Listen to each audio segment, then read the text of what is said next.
मित्रहो नमस्कार. प्रसिद्धीपासून आपण कधी दूर जातो असं जेव्हा या प्रसिद्धी लोक माणसांना वाटतं, तेव्हा त्यांना पुन्हा प्रसिद्धीत येण्यासाठी धडपडावं लागतं. कारण प्रसिद्धीपासून लांब गेलो तर हे जग आपल्याला बेदखल करेल अशी त्यांना भीती वाटत असते. कारण प्रसिद्धी हेच त्यांचं पोट भरण्याचं साधन असतं.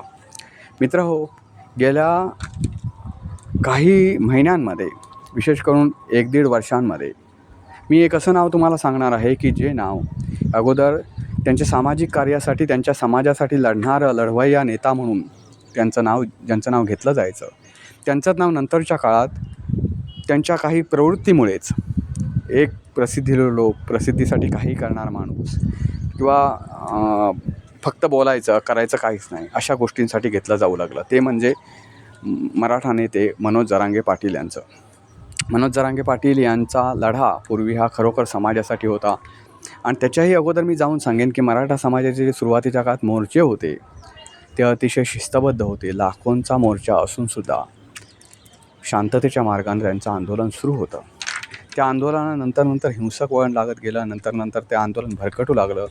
नंतर त्यांच्यातूनच एक मराठा समाजाचा एक मोठा नेता म्हणून मनोज जरांगे पाटील यांचं नाव पुढे आलं.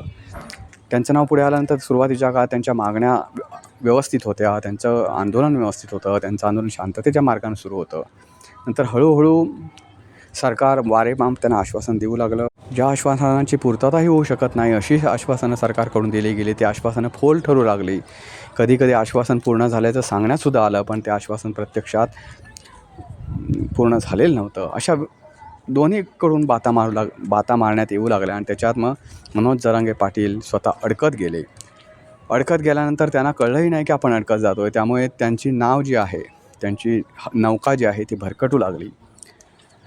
एवढंच नाही, मग ते काय वेगवेगळ्या क्लुप्त्या लढवू लागले. आणि त्या क्लुप्त्या लढवून जर एखाद्या त्यांनी घोषणा केली की आपण आता पुढचा मार्ग असा निवडणार आहोत, तर 5 दिवसात तीच भूमिका बदलणं. यामुळे सामाजिक पातळीवर तर सोडाच, पण सोशल मीडिया असेल, ह्या सर्व पातळीवर मनोज जरांगे पाटील यांचं नाव बदनाम होऊ लागलं.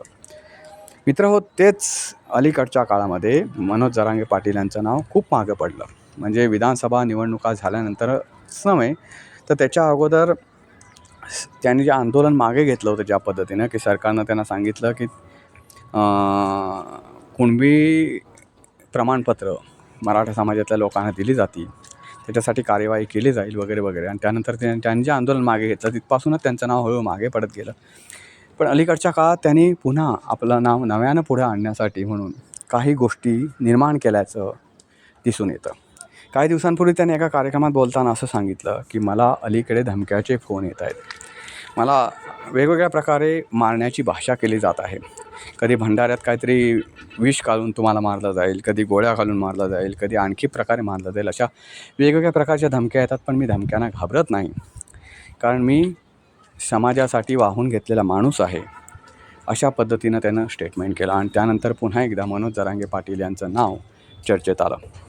मित्रहो, हे चर्चा करण्याचं आणखी एक कारण म्हणजे मनोज जरांगे पाटील यांनी आता वर्षभर दौरे बंद करणार असून समाजासाठी काही नवीन योजना आणणार आहोत असं त्यांनी सांगितलं. हे सांगताना त्यांनी एक महत्त्वाचं कारण सांगितलं की मी जातपात मानत नाही. त्यांनी इतर गोष्टी सांगितल्या आहेत, त्यांच्या समाजाच्या होत्या, त्यांच्या स्वतःच्या वैयक्तिक होत्या. त्यांच्यावर तुम्ही, आम्ही किंवा कोणीच आक्षेप घेण्याचं कारण नाही. पण त्यांच्या एका गोष्टीवर मात्र जरूर आक्षेप घ्यावा लागेल की मी कुठलीही जातपात मानत नाही. या गोष्टीवर मात्र निश्चितपणे आक्षेप घ्यावा लागेल. त्यांनी 1-2 गोष्टी केल्या इतर जातीतल्या लोकांसाठी सुद्धा. इतर जातीतल्या लोकांवर अन्याय झाल्यावर त्यांनी एक प्रकरण सांगितलं की एका क्राईमची एक घटना होती आणि त्यावेळी त्यांनी त्या समाजाच्या बाजूनं, त्या कुटुंबाच्या बाजूनं उभं राहिलं आणि त्या कुटुंबाला न्याय मिळवून देण्याचं त्यांनी काम केलं. अशा 2-3 घटना सोडल्या. तर जातपात जर मानत नाही, तर आमची सर्वांची इच्छाच अशी होती की तुम्ही अशा गोष्टीसाठी लढावं जेणेकरून केवळ मराठा समाजाचं नाही तर गोरगरिबांचं कल्याण होईल. गोरगरिबांचं कल्याण याच्यासाठी होईल कारण प्रत्येक समाजामध्ये कमी अधिक फरकानं गोरगरीब आहेत. मग ते मराठा समाजामध्ये जर जास्त असतील तर त्यांचं असो, ब्राह्मण समाजात कोणी कमी जास्त गोरगरीब असतील तर त्यांचं असो, कुणबी समाजात कोणी असतील, कुठल्याही समाजामध्ये एक समाज असं सांगा की समाजामध्ये सगळेच लोक श्रीमंत आहेत, असं कुठलाही समाज या पृथ्वी तलावर नाही. कमी अधिक फरकानं श्रीमंत आहेत, काही गरीब आहेत, काहींच्या घरी तर खाण्याची मोताद आहे. तर गरीब आणि श्रीमंत असा भेद करून ते लढले असते गरिबांच्या आरक्षणासाठी, तर सर्व महाराष्ट्र त्यांच्या मागे उभा राहिला असता. पण त्यांनी फक्त मराठा समाजाचे लढण्याचं काम केलं. आणि महत्त्वाचं म्हणजे मराठा समाजाच्या बाजूने ज्यावेळी आंदोलन होतं त्या आरक्षणासाठी, त्यावेळी मनोज जरांगे पाटील यांची कारमधून होणारी एंट्री, त्यांच्यावर JCBनं फुलं उधळणं, JCBनं एक मोठा हार टाकणं, अशी हायटेक आंदोलनं होत होती, याच्यावर मीडियातून टीका होत होती. तर त्याला उत्तर देताना हा जो आता मी मगाशी तुम्हाला कार्यक्रम म्हटला, तो कार्यक्रम झाला मित्रांनो करमाळा तालुक्यातील वरकुटे मूर्तीचे येथे शहीद जवान नवनाथ गात यांच्या स्मृतिदिन कार्यक्रम होता. त्या ठिकाणी मनोज जरांगे पाटील यांनी हजेरी लावली होती. तर त्यावेळी त्यांनी स्पष्टीकरण या गोष्टीचं दिलं की माझ्यावर फुलं उधळली जातात JCBतून किंवा मला हायफाय गाड्यातून जे फिरवलं जातं त्याचा मी कधीही खर्च करीत नाही. तर आमच्या समाज बांधवांच्या काही गाड्या आहेत, समाज बांधवांच्या गाड्यातून मी फिरतो. त्या गाडीतून उतरल्यावर रिक्षाला देण्याएवढे सुद्धा माझ्या खिशात पैसे नसतात, असं त्यांनी स्पष्टीकरण दिलं. पण याच मनोज जरांगे पाटील यांना मला विचारायचं आहे, तुमच्या समाज बांधव तुम्ही आंदोलन करता जे ते आरक्षणासाठी करता. तुमचा समाज बांधव हा खूप गांजलेला आहे, गरिबीनं गांजलेला आहे, ह्याच्यासाठी तुम्ही आंदोलनं करता. तुम्ही इतर कुठल्या गोष्टीसाठीचं आंदोलनं करता की मराठा समाजावर एका प्रकारचा अन्याय होतो आहे, त्यांना कोणी विचारत नाही, त्यांना कुठेतरी हे नाही, अशा गोष्टीसाठी जर अन्याय करता आणि तुम्ही हायफाय गाडीतून ते आंदोलन करता, तर एक त्याकडे बघण्याचा दृष्टिकोन वेगळा झाला होता. पण मराठा समाज गरीब आहे, त्यामुळे त्याला आरक्षणाची गरज आहे असं म्हणून तुम्ही आंदोलनं करता. आणि तुमचं आंदोलनातला तुमचा थाट किंवा तुमच्या समाजातल्या लोकांचा थाट पाहिला तर असं वाटतं की मराठा समाजातल्या लोकांसारखी श्रीमंत जात कुठे सापडणार नाही. या दोन गोष्टी ज्या आहेत त्या विरुद्धार्थी वाटतात. त्यामुळे काही लोक या गोष्टीवर आक्षेप घेतात. तर तुमच्या समाजातल्या लोकांची असो हायफाय गाड्या किंवा कोणाच्या असो, तुम्ही छोट्या छोट्या गाडीतून फिरा. तुमच्या काय म्हणतात त्या आंदोलनातला जो हायफायपणा आहे तो काढून टाका. एक सामान्य आंदोलन वाटलं पाहिजे. इतर समाजांची सुद्धा आंदोलन होतं, धनगर समाजाचं असेल, त्यांचा नेता कुठल्या एवढा मोठा हायफाय गाडीतून येतो तर नाही येत. एखादा नेता पुढारी असू शकतो, एखादा मंत्री त्या समाजाचा असेल तर असू शकतो, पण त्यांची एवढे आंदोलन हायफाय होत नाहीत. जेव्हा कसं आहे मित्रांनो माहिती आहे का, गरिबांसाठी जेव्हा आंदोलनं करतो, एखाद्या समाजात गरीब लोक आहेत त्या समाजाचे आपण नेते म्हणून घेतो, त्यांच्या गरिबीपण हटवण्यासाठी योजना आणावी किंवा आरक्षण द्यावं याच्यासाठी जेव्हा आंदोलन करतो ना, तर तुमच्या आंदोलनातून ते वाटलं पाहिजे की हे लोक खरोखरच गरीब आहेत. पण मराठा समाजाच्या आंदोलनात अलीकडचे शेवटी असं कधीच वाटलं नाही की त्यांचं आंदोलन हे गरिबांचं आंदोलन आहे. इतर समाजाचे बघा, धनगर समाजांच्यामध्ये हे झालं, नंतर मुस्लिमांचं झालं. ह्या आंदोलनामध्ये या आंदोलनाकडे जेव्हा आपण पाहतो तेव्हा आंदोलन एवढं हायफाय स्तरावर गेलेलं नव्हतं. तुम्ही श्रीमंतीचं प्रदर्शन करता आणि म्हणता की आम्ही गरीब आहोत, आम्हाला आरक्षण द्या. तर हे कुठल्या पातळीवर खरं ठरू शकेल की सत्याच्या कसोटीवर ह्या दोन गोष्टी टिकू शकतील का, हा एक महत्त्वाचा प्रश्न आहे. मनोज जरांगे पाटील यांनी या गोष्टीचा पुढच्या काळात तरी विचार करायला हवा. दुसरं एक त्यांनी सांगितलं याच कार्यक्रमामध्ये की मी समाजासाठी अशी एक गोष्ट करणार आहे की समाजाला ज्या ज्या गोष्टीची आवश्यकता असेल ती 15 मिनटात त्यांच्यासमोर उभी राहील.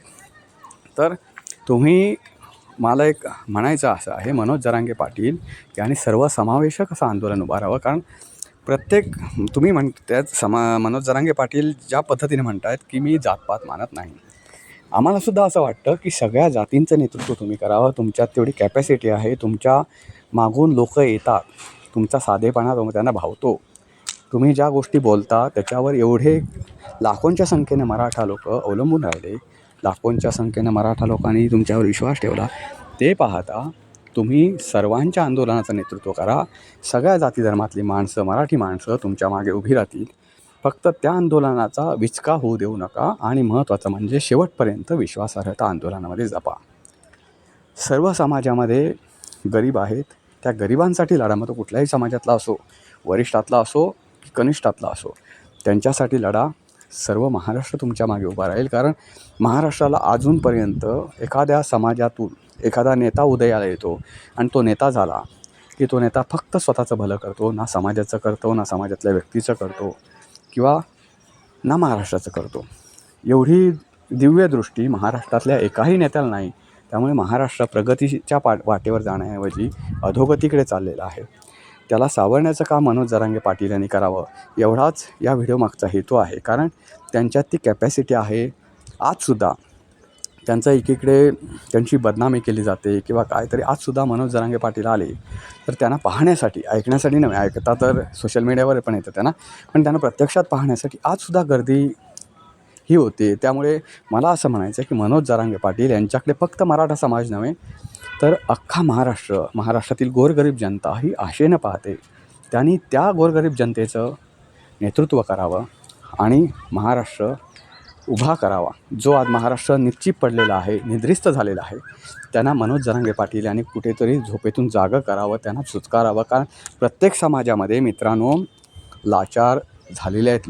लोक लाचार याच्यासाठी झातात कारण त्यांना जगण्यासाठीसुद्धा पैसा नाही, जगणंसुद्धा त्यांच्यासाठी मोताद आहे.